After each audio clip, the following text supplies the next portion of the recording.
जादुई सोने की साड़ी एक समय की बात है। एक छोटे से गांव में मीरा नाम की एक गरीब लड़की रहती थी। मीरा बहुत मेहनती थी और अपने बूढ़े माता पिता का बहुत ध्यान रखती थी। उनके पास बहुत कम पैसा था और उनके दिन बड़ी मुश्किल से कटते थे। एक दिन मीरा जंगल से लकड़ियां काटकर लौट रही थी कि अचानक उसे एक बूढ़ी औरत मिली जो बहुत थकी हुई और भूखी लग रही थी। मीरा ने अपनी रोटी का टुकड़ा उस बूढ़ी औरत को दे दिया और उसे पानी भी पिलाया। बूढ़ी औरत बहुत खुश हुई और मीरा से कहा, तूने मेरी भूख मिटाई है, इसीलिए मैं तुझे एक तोहफा देना चाहती हूँ। ये लो, ये एक जादुई साड़ी है। ये साड़ी सोने की है और जब भी तुम्हें जरूरत हो इसे बेचकर तुम पैसे पा सकती हो। लेकिन ध्यान रखना, इस साड़ी का उपयोग केवल अच्छे कामों के लिए करना।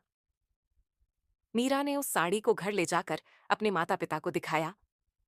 साड़ी वाकई बहुत खूबसूरत और चमकदार थी, लेकिन मीरा ने बूढ़ी औरत की बात का ध्यान रखते हुए उसे तुरंत नहीं बेचा।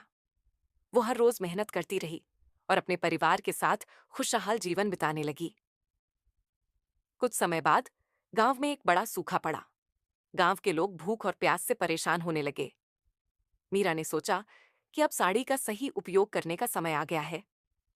उसने साड़ी को बेचा और उससे मिले पैसों से गांव के लोगों के लिए खाना और पानी का इंतजाम किया। साड़ी बेचने के बाद भी मीरा के पास जादू था। हर बार जब वह किसी की मदद करती तो जादुई साड़ी वापस उसके पास आ जाती। इस तरह मीरा ने अपनी दयालुता और समझदारी से न केवल अपने परिवार का बल्कि पूरे गांव का जीवन बदल दिया।